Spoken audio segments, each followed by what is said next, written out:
Okay, let's get started. Welcome to the third of 5 public art talks here at the Leslie MFA in Visual Arts January 2023 residency. I'm the director of the program, Ben Sloat. We start our program with a land acknowledgement. Leslie University here in Cambridge resides on the ancestral and unceded lands of the Massachusetts peoples, whose name was appropriated by this Commonwealth. We pay respect to the Massachusetts people and their neighbors, the Wampanoag and Nipmuc people, who have stewarded this land for generations, and we offer our appreciation for the lands and waters for sustaining us.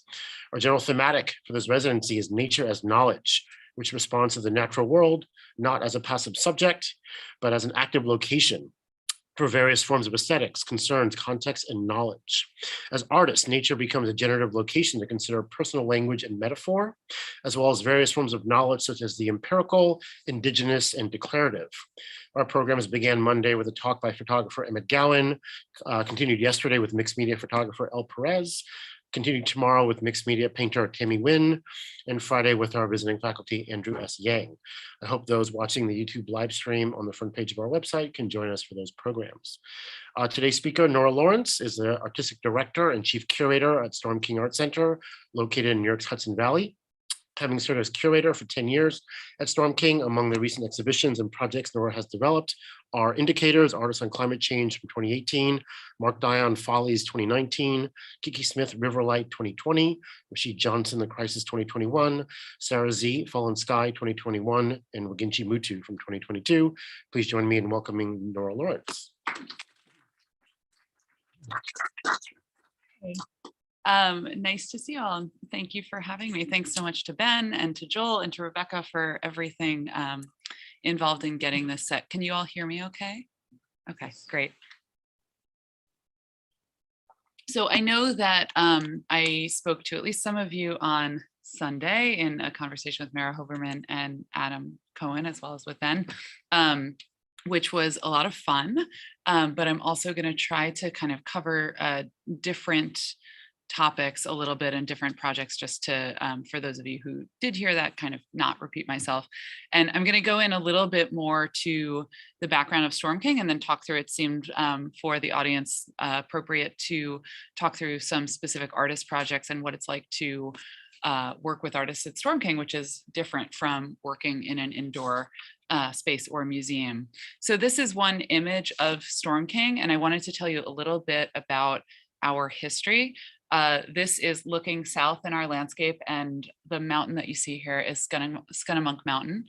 We have 500 acres, and we talk a lot about our view shed. So as you look south, you can see that it's a lot of preserved land.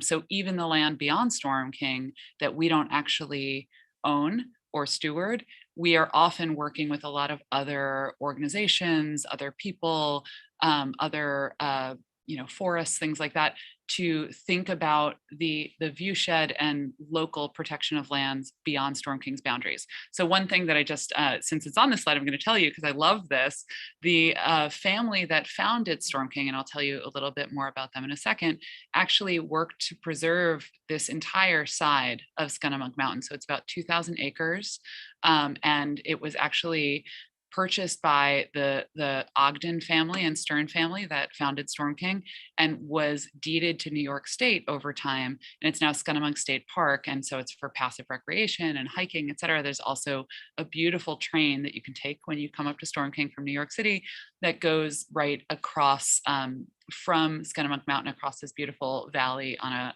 a trestle right before you get to our train stop. Just to show you a little bit about where we are.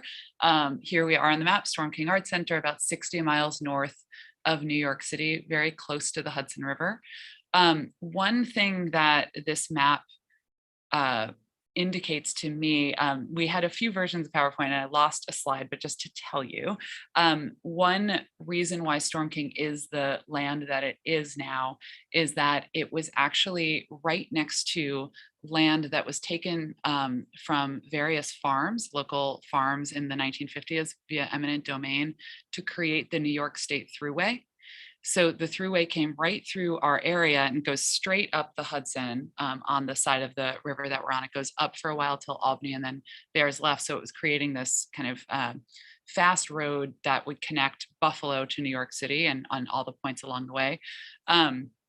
But so the thruway came through and basically cut through this farmland, made it no longer useful as farmland, and created an opportunity for Storm King Art Center to kind of put back together a lot of these different parcels of land and really create what became a very long-term landscaping project. So we were founded in 1960 as a 22-acre site up on a hill, and different parcels have been collected throughout time to now have the 500 acres that we have.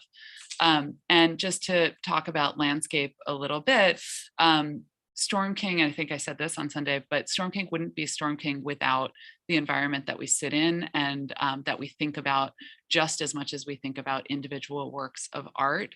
And that's really the ethos that I try to keep in mind, and I think we all who are working at Storm King are really thinking about as we think about our site. So that for the past 20, 30 years, we've had a program of native grasses where we're working with, it started with a landscape architect who's a prairie grass specialist who had come out of the Midwest and was a professor at Columbia for a long time, Daryl Morrison, who worked with us to reintroduce grasses to our area that would have been here initially. So a lot of areas at Storm King that had first just been landscaped as lawns have now been kind of replanted with these beautiful grasses that end up being a lot of different plots around our property, and kind of they create paths, they help you orient yourself, but they also have lots of different types of plants within them that regenerate naturally every year, regrow naturally every year, and are better for our natural environment. This is always kind of this wonderful surprise at Storm King, and there are actually more dramatic images of the burning that we do every year than this one, but we do burn these native grasses sometime between March and May every year that we're able to. So what that means is things like it has to be a day that is not windy, that we know we can control the burn, but that it'll also be effective. When I've seen it happen, what's really interesting is the tall grasses burn much more readily and more quickly than lawn does. So it kind of, if you do it right and you get it on a good day, which we do now, it just basically just stops itself at the edge of the grass. But it's always this kind of interesting day coming into work when things actually smell like fire. They'll start very early in the morning, the team that does it, and then by the time you get there at 9, it'll feel like a different landscape, and it becomes this, you can sort of see this kind of peat color or this really, really dark soil that we start our year with. So I'm showing this in part to just talk about kind of environmental things that happen at Storm King also, but also to say it's a consistently changing landscape. We start out the spring with a lot of these areas that are burnt off and are kind of blackened. We also have other areas of land that are hay fields. So farmers come in about 2 or 3 times a year and cut the hay and use the hay, and we work with them closely. But it's a place where any work of art that's cited at Storm King is going to have these natural changes within its exhibition period. So even if it's something temporary, we generally run our temporary exhibitions from about May through November. And in that time, there's so much of a difference between what the landscape holds. We also are a place that has kind of different seasonal things to offer people at different moments of the year. The Hudson Valley is a place that is very, very busy in September and October and early November, with the leaves changing, with apple picking, with yearly pilgrimages up to the area. So Storm King also, we have planted trees purposefully to kind of meet the expectations for beautiful fall color, but it's also a place that, our visitorship is not always what people might expect, because we do get so many people in September and October. So we do try to run our exhibitions for longer periods of time when we can, so that artists with temporary projects can also really get those various benefits, right? We try to photograph things more than once because it's always going to look different at Storm King, which is, I think, really exciting. To show you a few of the projects that we've done over time, as I mentioned on Sunday, this is a project by Maya Lin, Storm King Wavefield.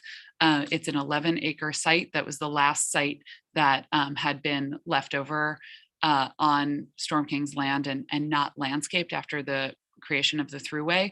One thing I think I forgot to say earlier, apologies, is that part of what happened to Storm King's land when the thruway came in is that there was actually gravel and useful kind of natural resources in the ground that were used for the creation of the thruway. So a lot of this became formerly farmland, and then really decimated areas of earth that we have been working for the past 63 years to kind of put back together. So Maya Lin used the last kind of unlandscaped area to create Storm King Wavefield with gravel that had been on the site, with mounds of dirt that had been on the site, and created this 11-acre site with waves of grass and waves of landscape that go up to about 17 feet tall that you can walk through and sort of explore at Storm King. So that's one, certainly iconic work that we have. Another one is Andy Goldsworthy's Storm King Wall, where this is a wall that kind of responds to the landscape more than just cuts through it. Obviously, it comes down into this pond that in this image is frozen and comes back up another hill and continues for about 2,000 feet. This is Richard Serra's Scunnamunk Fork. And what I think is really interesting to me about this piece is that when Richard Serra was approached in the 1980s, first of all, this engagement started because Richard Serra had you probably all know about the Tilted Arc controversy. Tilted Arc was offered by New York City to Storm King.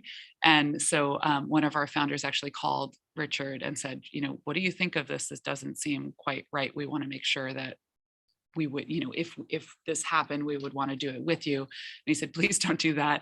And so then this ended up in a longer engagement that resulted in this 4-part work, Scunnamunk Fork, in early 1990s. What I think is interesting about Scunnamunk Fork and Andy Goldsworthy, which we just saw, and Maya Lin, which we saw before that, is that all of these are examples of works with artists that have worked to actually transform the landscape and the site of Storm King. So when Richard Serra came in, he in the areas that we were thinking about, I was not there, but the areas that Storm King management was thinking about as being art areas at Storm King, they had never thought about this just farm field that Richard Serra found and wanted to use that was kind of further from the main area of Storm King, where we have a museum building that had ever been used before. So it's really been artists that have kind of pushed us into new locations and created new spaces for art.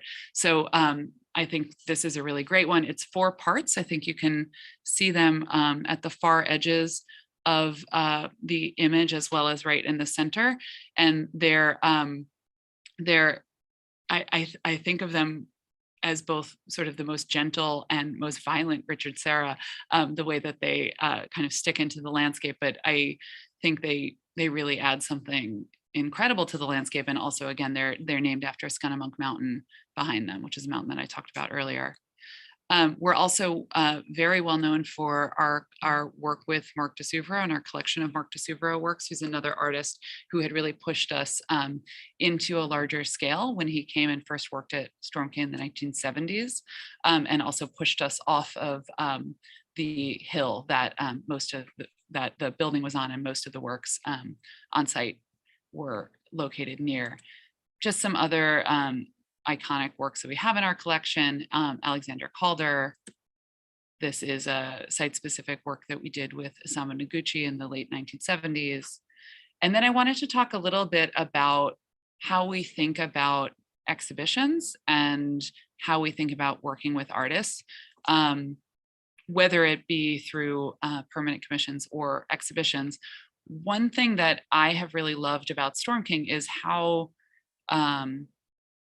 hard it is to define what we are and how kind of difficult it can be to explain. And I was talking to somebody who is on our collections committee, who's also on our board, and he was saying, I can't think of any artists who's had, if they were living, and there are very few artists who were deceased at the time when their work came into Storm King.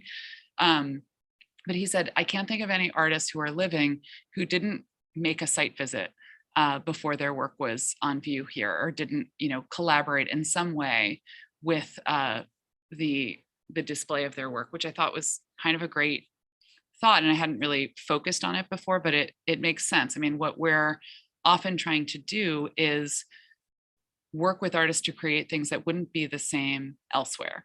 So I approached Linda Banglis in probably around 2014 and said, we had a indoor Linda Banglis work in our collection. I had known of her brickwork that she'd created outdoors in India, and I sort of vaguely knew that she had done work with fountains.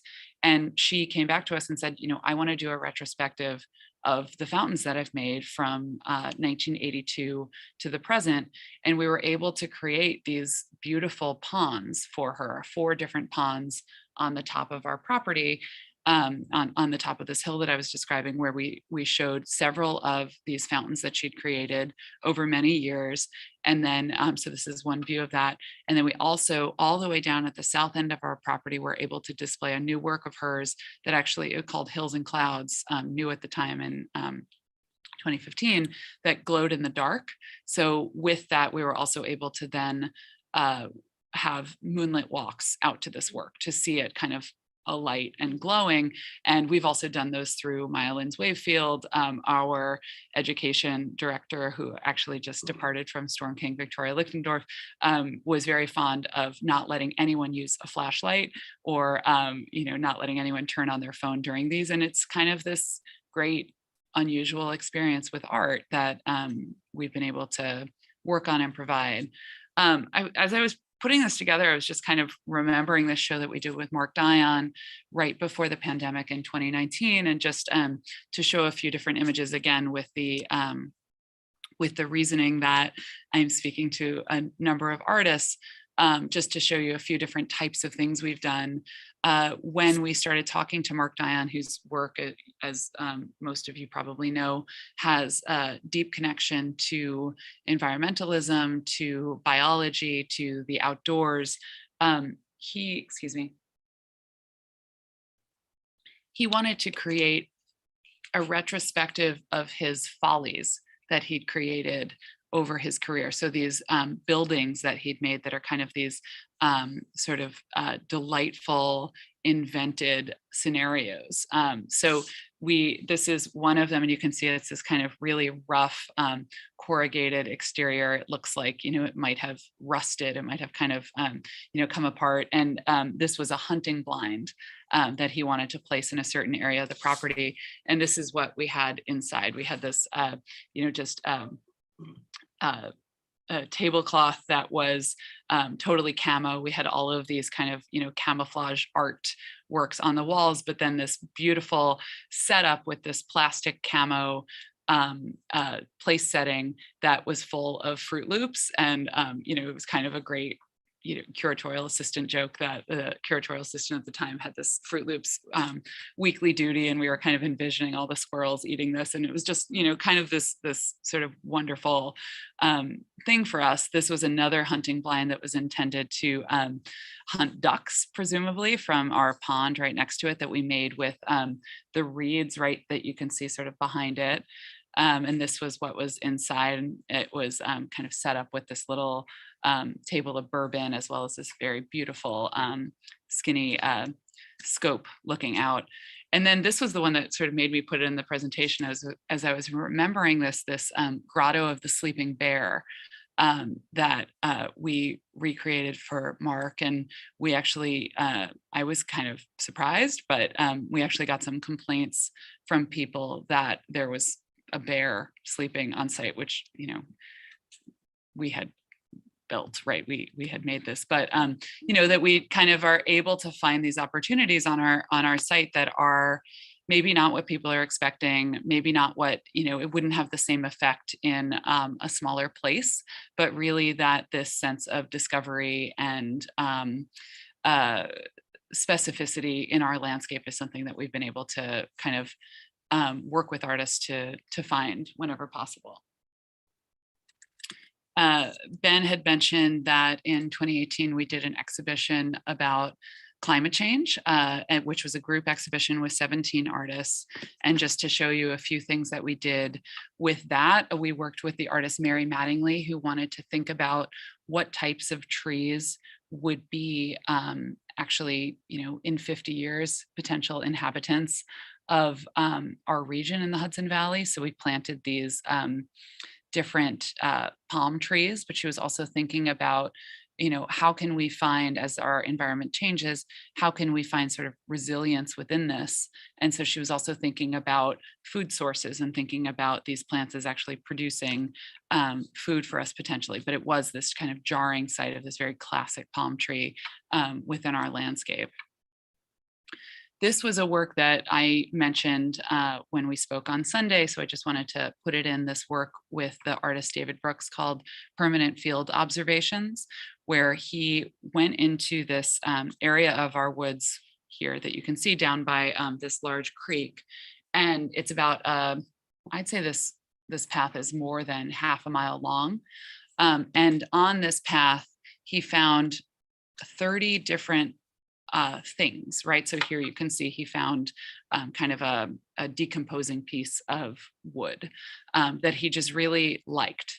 And he went out and created molds of them and then replicas of these things in bronze, these kind of different natural elements, and put the bronze pieces right next to the original.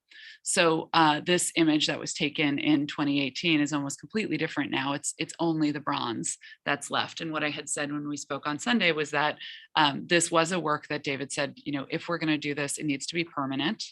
And it needs to be, part of your permanent collection. And as we worked through the loan agreement with David, he insisted on the use of the word forever, which is obviously not a particularly legal term, but he liked that idea of, what are we talking about when we say forever? What are we talking about when we're talking about something permanent? So that was kind of fun for us. It's also been, David jokes that a lot of people who he brings to Storm King or tells to come to Storm King and see this, they'll take the picture of actually the one that I just showed you, which is the easiest one to find.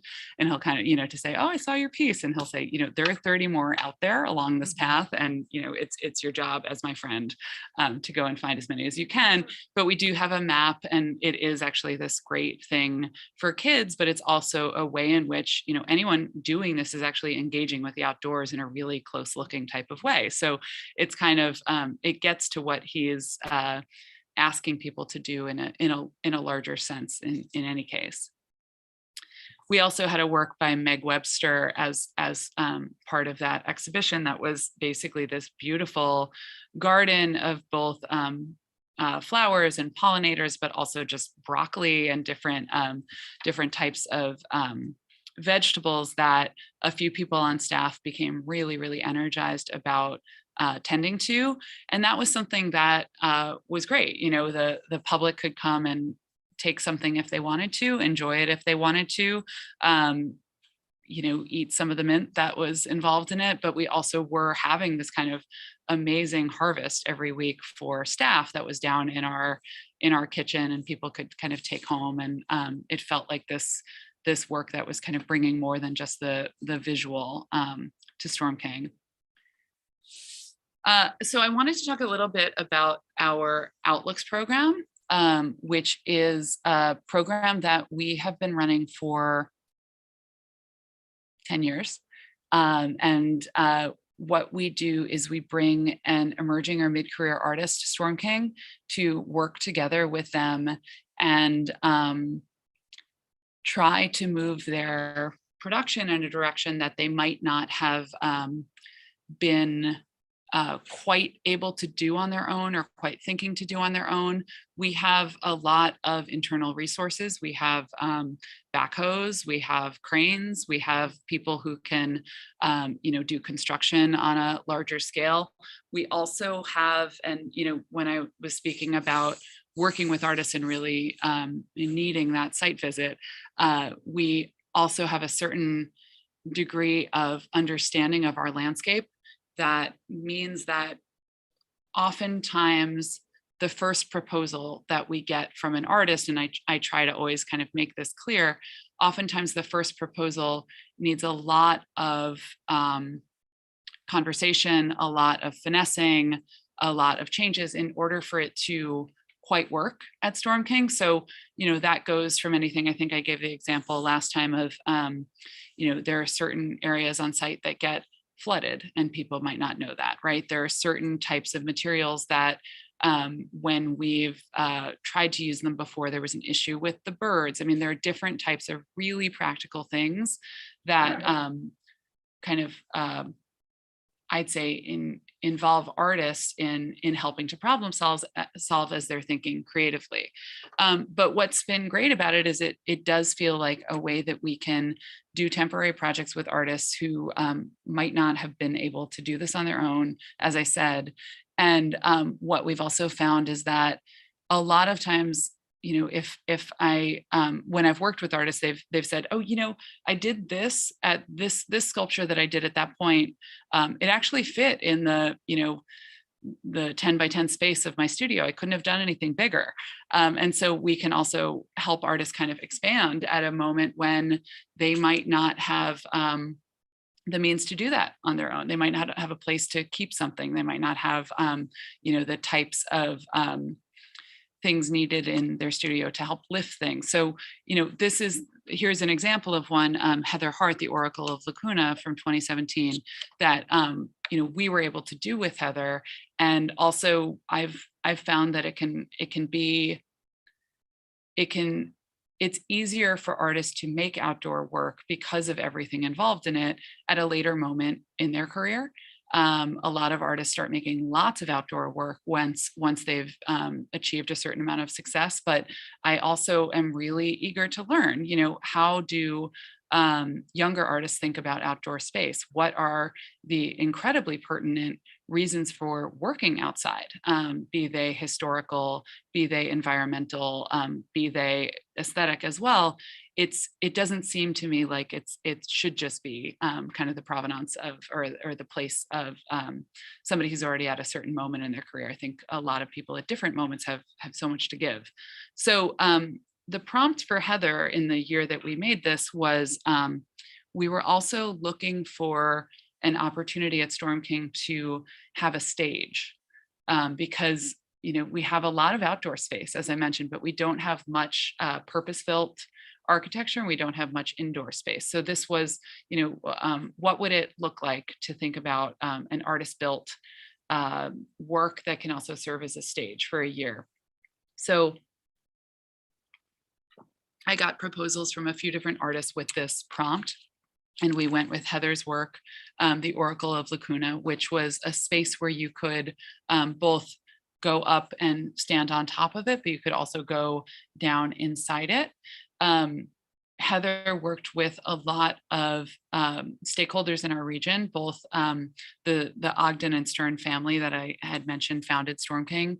Heather has a oral history practice as well, and runs a group called Black Lunch Tables that with a collaborator, Gina Valentine, where they work in different communities to take oral histories with different artists to kind of talk about. So we did the oral history with the Stern family, and then we also went out and found a lot of Black leaders in our community, also Native leaders in our community, and brought them in to talk about, what is your experience in the Hudson Valley? What brought you here? What are your family ties here? Different things like that. And people could go inside this house and kind of play these different tracks on an iPad, and kind of that consumed the inside of the house, or they could go up on the roof of it, which was a lot of people's favorite. And I was very, very pregnant the entire time that this was happening, and only went up right at the end. So a lot of people would sort of engage with this work in a lot of different ways, which was great. And we also ran a lot of programming on top of it that we programmed with Heather. This is a work that we did with Josephine Halverson, who's actually here with us, with Josephine. And I always it's an interesting thing to talk about an artist's work with the artist present. So thank you for allowing me this. But with Josephine, Josephine's idea was to create 3 different works that were each called Measure. And we did 3 different measures in different areas of Storm King's landscape. And as I was saying, there are these different parts of our landscape that kind of are appropriate for different things. So this largest measure, which was 36 feet long and absolutely to scale, though it looks like a 12 inches of a tape measure, we put in an area that had very, very long views leading out to it. So when you think about scale and you think about painting and you think about what your perceptions are of things, this was something that actually kind of did this and did it accurately, but that you'd see from a lot of different areas on the property and see in very different ways. The 2 other measures I actually don't have included here, but we're measuring things in very different types of ways. One thing that I thought was really interesting about working on this with Josephine is that Josephine's practice, and again, thank you for allowing this, Josephine's practice often is working on smaller scale paintings outside that are then displayed inside. But here we actually did something very different. There were different contributions in paint to this work that made it really pop and made it really appropriate for outside display, but it was more of a studio work, and it was more something that had kind of this opposite trajectory. So here are some people, some of whom I still recognize, I think, but enjoying the work. And so this was out for a year, and people engaged with it in a lot of different ways. Here's another work that we did with the artist Virginia Overton. Her interest was in drawing a 500-foot line out of a brass tube across our property. And so this is just kind of the beginning of it. And it was done in these segments of 12-foot long brass tube, 4 inches in diameter. And because of the way it was installed and the length of it, they actually seemed to naturally bend, and they did kind of slowly bend to get over this hill to the other side. So from far away, you could see the entire thing, but from one side or the other, you had to kind of imagine what was there, though you could actually use the tube as a bit of an instrument to hear people through as well. So you could kind of have a conversation along that path, and you can see that people started to create a natural walkway right next to it to kind of walk the whole thing.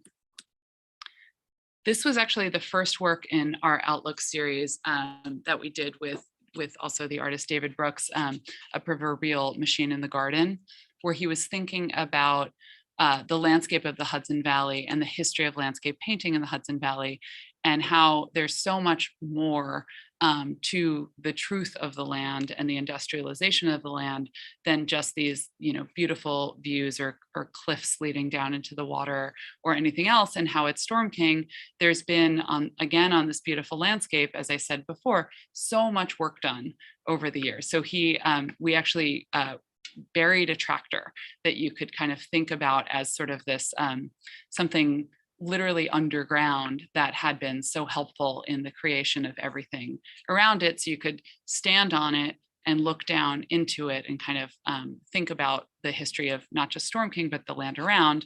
And one thing that he also really wanted to do as we started this project was create something at Storm King that was very large scale and had no vista at all. So what we ended up doing, this is just open for the photographs. Don't worry, you couldn't fall. We had kind of grating above it that you could walk on top of and look down into it, but it was something that you kind of stumbled upon as though it was something archaeological, and sort of slowly were able to perceive of the scale of it. We also have done some projects where we've really made use of our basically our landscape and our situation and the types of, I was talking about the stage with Heather Hart, but also the kinds of operational changes that happen in a living landscape. So as you can see here, this is a 50-foot long table that we created with the artist Jean Shin. in 2019. And this was another Outlooks project, but as you can see right behind it, and the site looks very different now, we did it with trees that were dying and had to be cut down and taken out as we were replanting with these, as they look here, tiny little trees that are now actually much bigger than this, and with many more leaves. So Jean worked with us to think about these trees, think about what we might be able to do artistically with them to kind of celebrate them and think about this new life for them. So we created this table with her called LA Gathering. And we also were able to make 3 different types of Storm King maple syrup, which we still have some of in the museum building. So I wanted to talk just a bit about some things we've done most recently. This is the most recent Outlooks project that we did in 2022 with the artist Brandon Ndife. And Brandon created this work, which he called Shade Tree, underneath this tree in what we sort of casually, or we colloquially call our maple rooms. So what's interesting about the maple rooms is that these trees were planted in the 1980s as though they could mimic the walls of an indoor white cube gallery. So they're actually in a square, and they're very kind of plotted out and very regular. And Brandon was interested in thinking about that shape as being a city block, and thinking about things that are discarded just on the street that have had these lives. And you never really get to know what that life was, but that this was something that has always felt meaningful to him when he's seen it. So for instance, you can see there are these frames of mirrors, different tables, but all of these are works that he's actually recreated in resin. So all of them are kind of this memory of the pieces themselves without actually being this furniture. Here's Brandon. We also, I mentioned briefly, we looked at this piece on Sunday. We did an exhibition with Wagechi Mutu for our 2022 season. And Wagechi has a retrospective now coming up at the new museum in February. And it's been kind of interesting to see in new museum materials this exact image of this kind of very moody day at Storm King, because this work is going to be in that show as well. Here's another work called Crocodilus. This is installed at the top of our Museum Hill in Storm King, but kind of projects its way as though it's about to sort of walk down into the rest of the landscape. And we also had works on view indoors. We often do exhibitions both indoors and outdoors. We have a small museum building, and this is 2 works. I'm realizing like what you're looking at is a little bigger than me. So we had 2 works in this gallery called She Walks and The Glider, and we were able to show a great variety of different types of sculpture that Wagechi has produced both in the United States and in Kenya, and she splits her time between studios in each place. And those, works like this that are made out of wood and soil and paper pulp were obviously on view inside, and then we had 9 bronze works on view outside. Just as a little transition into what we're doing next, what was kind of great was this moment where Wagechi Mutu and Martin Purrier on the left here were reunited at Wagechi's opening this year. Later in 2023, we're going to be opening a commission with Martin Purrier that's going to be a permanent work at Storm King. This will open in September. This is about a 2.5 foot tall model of it right now. And so we do permanent works very slowly at Storm King. So Maya Lynn's Wayfield opened in 2009. Before that, Andy Goldsworthy's wall opened just before 2000, so about 9 years between those. And then between Maya Lynn's Wavefield and our next permanent commission, which was Sarah Z in 2021, that's about 12 years. And we've been working kind of simultaneously for the past, I'd say, 10, 11 years with both Martin Puryear and Sarah Z. So it's a bit of a coincidence that their projects, Sarah Z's Fallen Sky that opened in 2021 and Martin Puryear's commission, as yet untitled, that this is a model for, will open in 2023, but it's because we've been kind of working with both of them over a very long period of time to kind of perfect this. And one thing that we kind of like to be able to do with our commissions at Storm King is let them take the time that they need to take. And what's been great with Martin is that I can flip back then. What's been great working with Martin is that he lives in the Hudson Valley and has for a long time. And so the area and the woodlands around Storm King are very meaningful to him. And he's been wanting to do a work close to home in this way. He also doesn't have very much in terms of public art in New York City.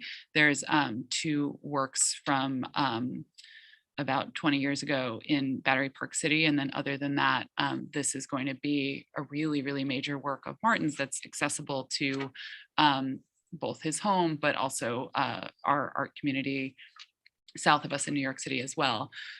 It's going to be a 20-foot tall work that he's creating out of brick. And I just wanted to show you a few images of this. It's been really interesting to kind of see, working with Martin, how much the fact of the craft is also the intellectual pursuit, and that those are just absolutely the same thing.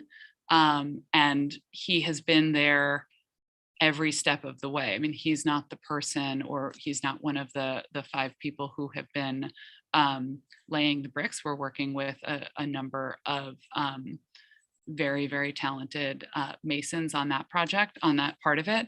But he's there, I'd say 3 times a week, kind of checking in, looking at things. Right now, we've actually shut down progress for the winter, but it's been an amazing thing to both work with him and see the respect that he gives to the people, at every phase of the process, and the collaboration that it really is to create what he's creating here. So just to show you again what we're talking about, the inside of this is actually not updated. The inside of this pavilion is actually going to be brick now, and it's not sort of the white that you see there. But basically, this is a wooden, 3-inch tall person standing in there, in place of where you would stand or be inside this work. When you take your place right there, there are 90 different shafts of light that come through these cylinders, through the brick, that all converge on you. So the other way to think about that is that you can see everywhere when you're in that one place, because we've angled everything, and under Martin's direction, we've angled everything towards that one site so that it becomes kind of this illuminating moment. The face of this also is looking out towards Scunnamunk Mountain that we talked about earlier on. So it's a beautiful view outside, and then it will have this kind of cobblestone base under it. So this is in progress right now. Just to say one other thing about it, it's actually this, for a few different reasons, this kind of major feat of engineering and bricklaying, because one thing you're doing is you're moving from creating an arch at the base to creating a dome at the top.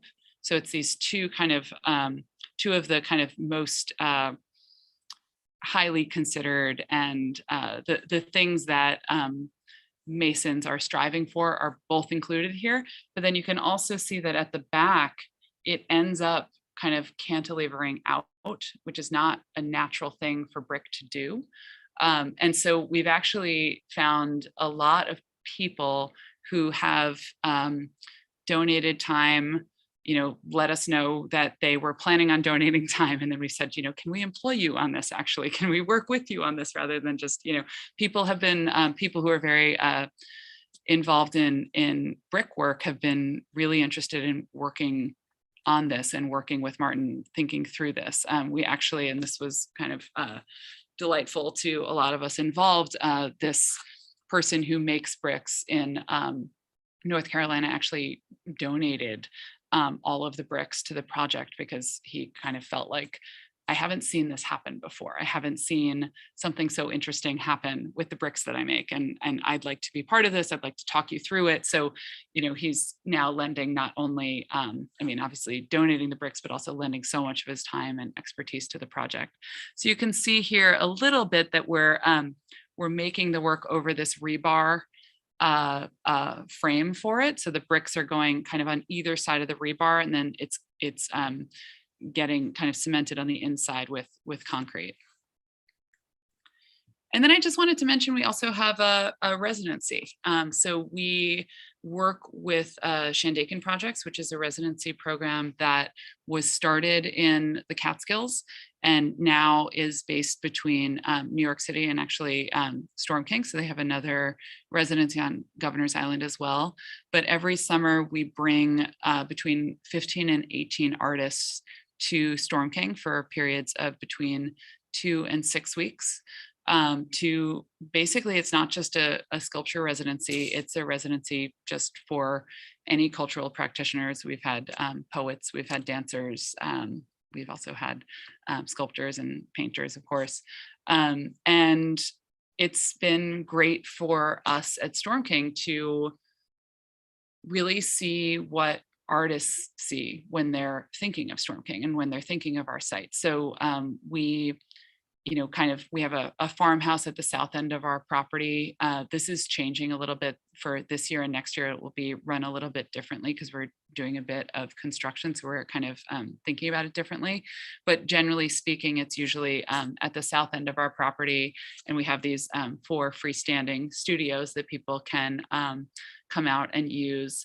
And it runs from usually early June through the end of September. And, we grant access to whatever we can at Storm King and in our offices. So a lot of the artists have made use of our archives, or we've done a lot of tours with them, or kind of explained how things have come together that they might be interested in. So I think we will be putting out the call for that soon, but also just something to know about us and to think about in the future. And then we also end up doing some programming with artists who have come through the Shandaken Project's residency. We'll then do performances and other types of programs for the year after they have been with us as residents. So thank you. That's what I have to say.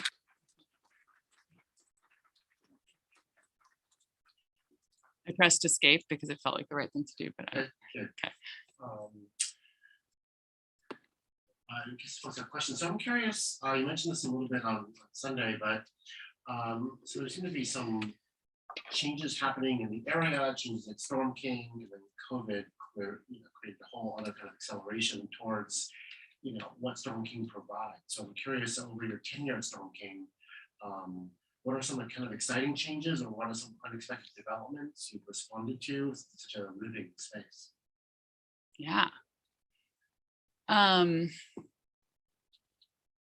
I think that we have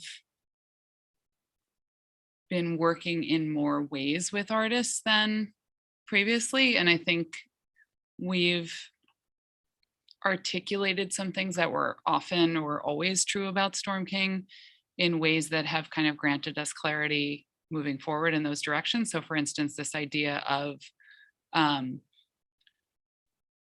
putting things on view or working with artists towards projects that wouldn't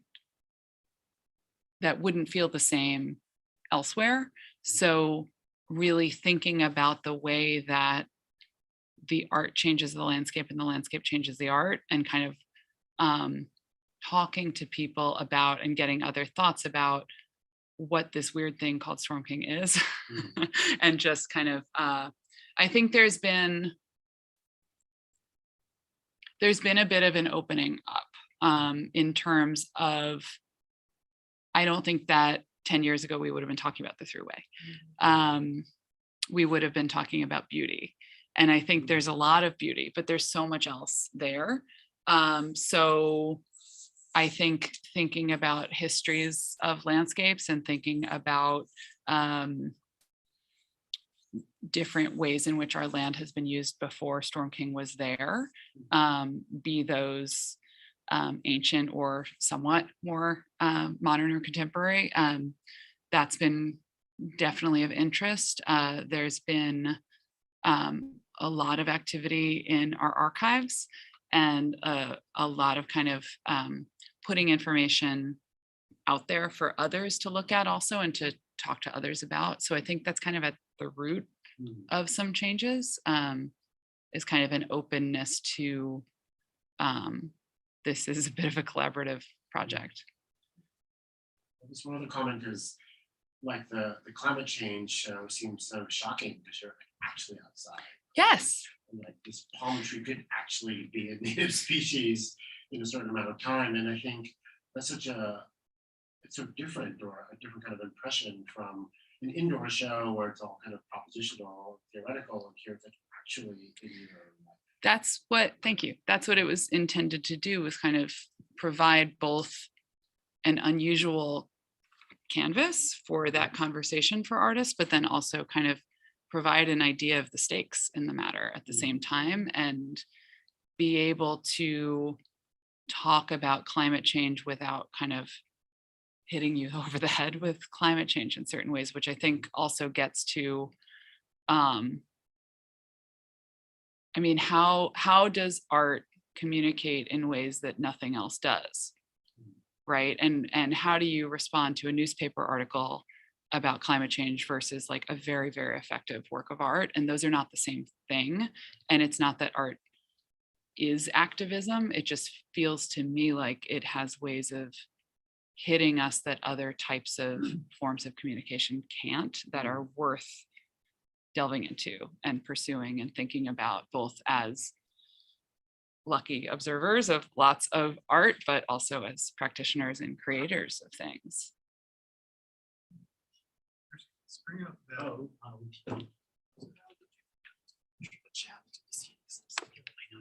Okay, might have just bring up the comment on the climate change exhibition with the palm tree illustration. I think it's actually really interesting you choose that, because it maybe triggered a thought of climate change is a byproduct of primarily industry, population growth, and societal mandates to produce, which necessarily consume the planet. I've worked in science. I've seen like firsthand PETG bottles into the garbage, like immediately, like a drop of sodium hydroxide, just like boom, like you want to like credit like pharmaceutical industry for like addressing the pandemic, but like it actually produces, in my opinion, more harm than good in like the global phenomenon. But in terms of like the exhibit, it's really important and interesting that you use a palm tree, because biodiversity is another major issue in terms of like global phenomenon transpiring as a byproduct of human civilization, like doing its thing. And in Costa Rica, in like the tropics, the practice of mass farming and homogenization of the environment is actually a big issue. And so palm tree oil is like a major product of Costa Rica, and biodiversity has suffered dramatically as a result of cultivation of that precise vegetation. So like, I don't know, I was just like commenting, it's like, it's very interesting that that's actually like used to illustrate that. Yeah, thank you.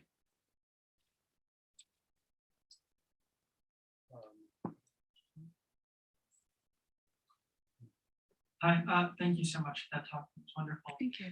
Maybe to connect off of the last comment, is there work at Storm King that also, by the way, I really liked this idea of view shed. I hadn't heard this terminology before. Is that, I guess, we use it like it's a word, you know, and an analogy to the watershed? Yeah. Suppose that's kind of the etymology. I don't know, but I thought that was very interesting, because the watershed is sort of this space of topography, of course, and geography that's otherwise kind of invisible. So the view shed, anyway, found that very interesting. Yeah. So with biodiversity, have there been artists or other practitioners, or maybe the institution itself, that has been doing biological surveys of what's there at Storm King? Yeah, so we have, oh, I'm not gonna think of what their name was, but we have had different researchers come in and do this across time in different ways. One thing that I thought was just unbelievable was this study that was actually done under one of our ponds, and which is just teeming with life. I had no idea. But yes, we have had people come in there. We work with a lot of different types of teams that are, scientists or landscape specialists, but I'm answering this badly because it's not my direct expertise, but there are people at Storm King who know a lot more about trees, for instance, than I do. And I'm always eager to learn from them. But yes, and we have also certain of our board members are also major advocates locally of open space. So that's kind of another path in, but we have a landscape committee, it's called, that also has different people who are biologists and botanists on the landscape committee that help advise us with how to, yes, think about things like biodiversity, think about sustaining not just Storm King, but how Storm King can be a good neighbor in that way too. And, speaking about the view shed, it always has felt to me like this kind of wonderful kind of confluence of thinking of your own space and thinking of space much further. And I know the region quite well, and we're in this network of open spaces that is uncommon in our direct area of the Hudson Valley, and I think has a lot to do with not only Storm King certainly, but kind of advocacy that has happened around and that we've been part of, which I'm happy to say. Thank you. I was curious with the wildlife kind of taking back the city in a way, deer, coyote, owls, how does wildlife interact?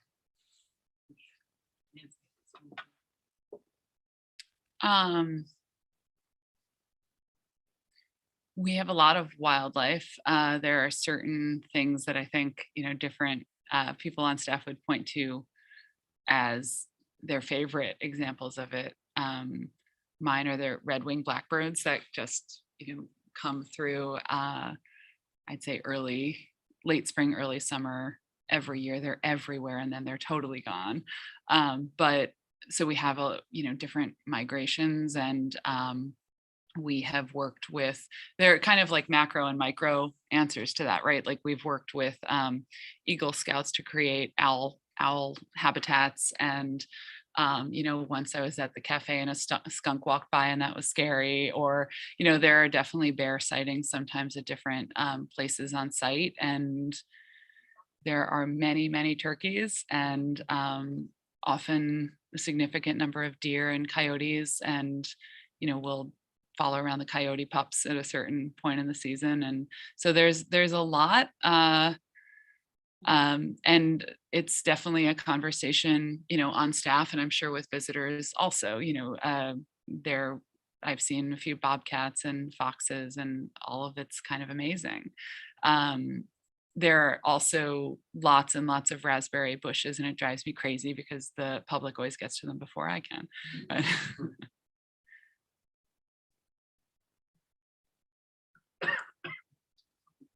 I noticed there's a lot of collaboration between your artists and your people in the area. Can you speak to any collaborations that have happened, for example, between other artists, like multiple artists together in your property, or artists and scientists? Or have there been collaborations beyond Storm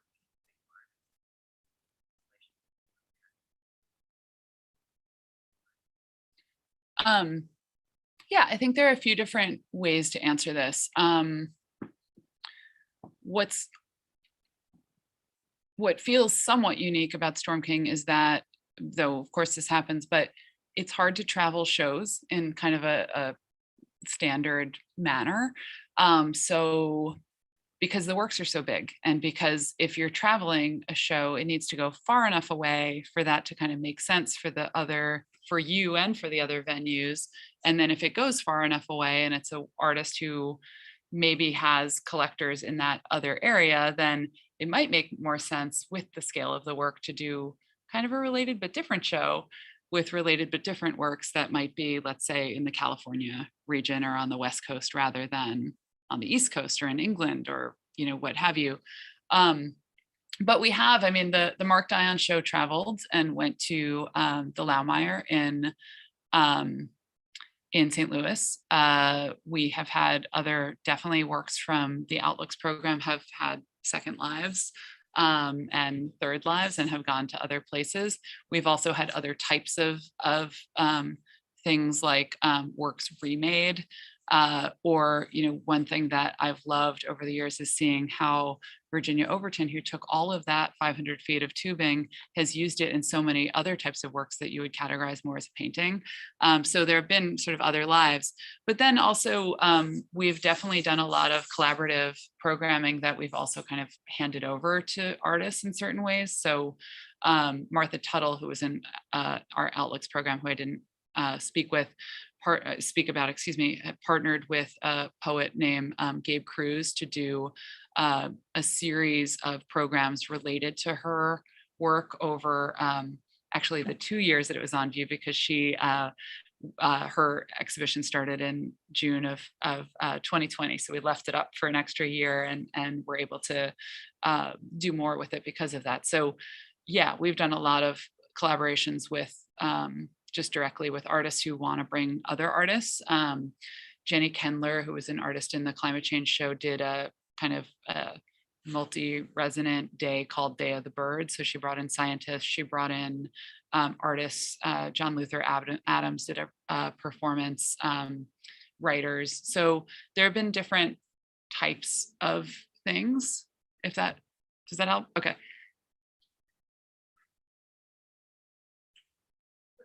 Along those lines of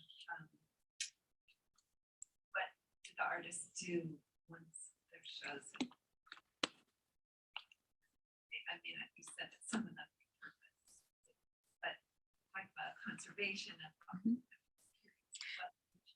Yeah, there are just a lot of different answers. I mean, I think we try to be upfront with artists about what temporary means and what those options might be that they want to think about, and to think about them kind of early rather than later. And I hope that I'm right in thinking that we are. But there are certain works that I if I'm not mistaken, we gave at least some materials to Habitat for Humanity from Heather Hart's project. We have kind of worked with the artist to figure some things out. So another Outlooks project, we had created biochar that was sculptural in our landscape with the artist Luke Stetner, and that ended up being used both as a natural fertilizer for our land, but also as charcoal for as a drawing material. So it's not with specifically with Outlooks projects, it's not one way that it's happened. And we haven't had much experience with creating things that are temporary for Storm King, but intended as forever works elsewhere, but it's happened. So it depends.